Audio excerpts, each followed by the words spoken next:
Hi everyone, it's Chris Hines from Wealthy. I hope you're all well. Today I just wanted to run you through a quick presentation I've made around how to buy off-plan buy-to-let investments. Now, the process itself isn't too dissimilar to what the traditional second-hand investment purchases consist of, or the buy-to-let investment purchases consist of. But nonetheless, I thought it'd be worthwhile running through the process, things to be cautious of, things to consider, and how to be as efficient as possible with purchasing an off-plan buy-to-let investment. So we'll get stuck into it. If you've got any questions come the end of it, please feel free to reach out to me, give me a call, send me an email, or flick me a message on LinkedIn. I'm more than happy to help where I can. Now, start off with who is Wealthy. Now, Wealthy was created to make property investing as simple as easy. We like to commonly say real estate investing made easy.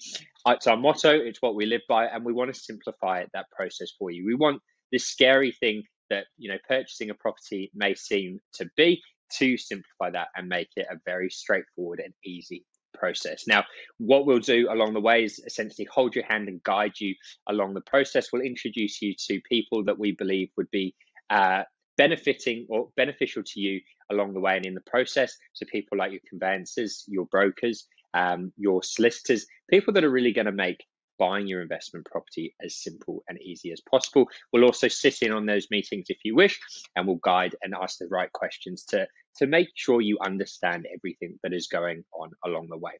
Now, you're probably wondering how much is it going to cost you, and we offer a zero brokerage fee. So essentially, it's a zero brokerage buyer's agency in a sense, but we're going to share our expertise, our knowledge, our understanding of the property market with you and make sure that the process is as seamless as possible.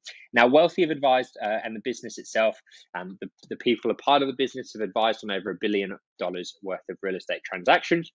We host three Wealthy podcasts at the moment. So Dominic Neshi, who's one of the co-founders of Wealthy, hosts the Wealthy Experts and the Wealthy Australia show. I host the Wealthy UK and Wealthy Expat show.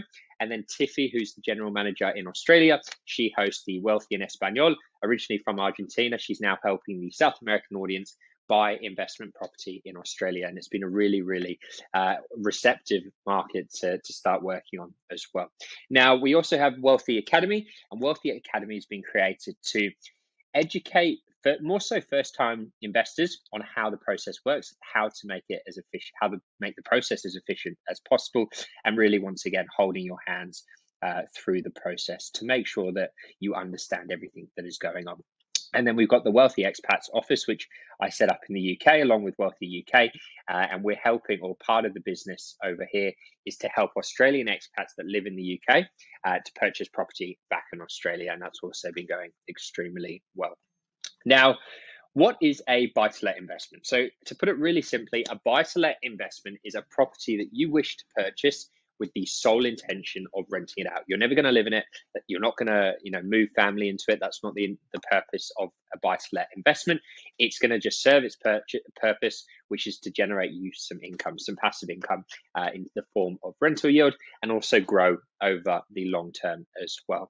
People who are looking for buy-to-let investments are generally people that are looking to make their money work a little bit harder for them, and especially in comparison to putting your money into a bank. Well, I think at the moment you'd be losing, or you are losing money by putting your money into the bank. Or alternatively, it's people looking for a more tangible asset in comparison to stocks and shares. And I'm not saying stocks and shares are a bad idea. I have stocks and shares, and it's something I believe in as well. But it's a tangible asset, property, and something that you can go and touch, bricks and mortar, and it's a physical investment. Now, ultimately, what are we trying to do? We're trying to generate an income from the property that's going to be paying us something each month and then growing over the long term as well. So that's a bit of a simple breakdown on what a buy-to-let investment is. Now, the great thing about buy-to-let investments and property as a whole is the power of leveraging. So you don't need to be able to afford the entire amount of the property, you just need to be able to afford the deposit.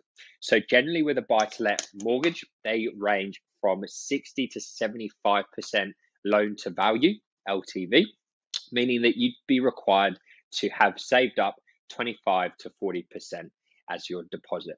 Now, in most cases, you'll be able to get a 70 or 75% buy-to-let mortgage, but worst case scenario, you're looking at about a 60% loan to value buy-to-let mortgage. So there's also other things to consider. You will need to pay for your stamp duty. You'll have to pay for your legal fees as well. There's insurances that you've got to be aware of, and you've also got mortgage broker fees that if you're going down that route, you'll have to consider as well. Now, when it comes to your lending and how the banks will figure out whether the property is a suitable buy-to-let investment, they will want to establish the rental coverage of the investment. And what that essentially means is they need to ensure that the properties will receive enough rental income over the term of the loan to cover the interest payments that will be coming up with your mortgage. So they're not just looking to establish, let's say it's $100 that's owed, they're not looking for just $100. That's not how it works. They're looking for more on a buffer on top of that. They want to ensure that you'll be able to cover things such as your void periods and your maintenance that might be needed on the property, so that essentially they don't have to come in and repossess the property off you when you can't make these repayments. Now, the best way to figure out your rental coverage is to stress test your numbers. You do this about 5 to 6%. In this case, I'll give you an example at a 5% interest rate, and you need to ensure that that rental income is at least 1.5 times that of your mortgage payments, and it'll be worked out in as a multiplier or a percentage. So 1.5 times 150%, but I'll use the multiplier in these scenarios that I'll go over in the next page. Now, this is the stress test example. So we're going to stress test the numbers with a 5% interest rate, ensuring they're covering the repayments comfortably. And it should, if they are, it should be giving us enough rental coverage or an adequate multiplier that will be fine. So in this scenario, I've used an example of an £80,000 property, and we're going to be generating £600 per month in terms of rental income, which equates to £7,200 a year. Now, we know that we're going to the bank. In this case, we're going to have a 70% loan to value mortgage, which means we're going to borrow £60,000. We've saved up our £20,000 and that's our deposit. And then we're going to need to borrow the £60,000. So that's our initial loan, £60,000. We're going to stress test £60,000 at a 5% interest rate, which equates to £250 per month. Times that by 12, that's about £3,000 in interest that you'll have to pay for your mortgage each year. Now, what does this tell us? It tells us that if we're making £7,200 a year in rental income, it's 2.4 times more than what we need for our mortgage repayment. In this case, £3,000, which means we've beaten our multiplier of 1.5. In this case, 2.4 times the multiplier. And I hope that makes sense. If you want me to run through that in another scenario, I'm more than happy to do so. But that's a little bit of a breakdown around how the stress test works. Now, the process, and there's a few things to consider when you're working through the process of buying a buy-to-let investment. And something that I like to start with, and you may be told otherwise by different investment groups, but something that I like to start with is understanding your tenant profile. You want to define those tenant profiles and understand the demographic of the areas that you're intending to invest in. You want to understand which sort of tenants are going to be taking your rental or your property and will be renting that property. Is it going to be a student? Is it going to be a young professional? Or is it going to be a senior professional that's living in the area? So understanding that demographic and understanding the market is an incredibly important part of the process, and doing your research when it comes to identifying where you want to invest. And it goes back to the first point around identifying what your aims are with your investment in terms of looking for higher rental yields, or are you looking for greater capital growth? So all of these things combined come back to doing your research in your investment. Now, the next step, and step two when it comes to buying an investment property, is finding a suitable development that is ticking the boxes. If it's something, if you've identified that you're looking for a higher rental yielding property, or if you're looking for a greater capital growth, you need to identify a development that's going to suit your needs. And that's where we come into play, and we will workshop through the process with you and help identify an opportunity that does fit your needs and your aims and what you're looking to achieve with this investment property. Now, once we've found the development, we've worked through the process, we've understood your borrowing capacity, we've understood which projects you're interested in, and you've spoken to a mortgage broker and understood your borrowing capacity, then it's time to submit the reservation. And actually, before we move on to reservation, I think It's a worthwhile point to make around the mortgage brokers. Now, with a buy-to-let mortgage in the UK, they only last for 6 months. In some cases, you might be able to get 7 months out of the validity of them, but you're generally looking at about 6 months. So depending on the time frame of the development, this is something that you've got to manage with your financial advisor, your mortgage broker, or your bank to ensure that you're still going to have the same borrowing capacity when you need that mortgage to start taking effect. So that's just another thing to consider along the way. Now, the next step is reserving the property and submitting the reservation fee. So when it comes to reservation fees, they generally depend on which developer we're dealing with at the time. They'll range from about £1,000 to £5,000. It just really comes down to the group that we are dealing with. Once you paid your reservation fee, the apartment will be taken off the market, and that amount that you put down as well will go towards the purchase price, so help reduce the deposit that is then due on exchange. So as I mentioned, you'll fill out your reservation form, and then we'll also appoint a solicitor. Now, if you don't have a solicitor, we can introduce you to one that we are working with. Alternatively, like I said, you can work with your own solicitor as well. But on that reservation form, you'll have to state who your solicitor is. Now, step 4 is time to exchange. So exchanges will generally happen about 28 days after the reservation. And what that means is the solicitor or the conveyancer are happy with the contract.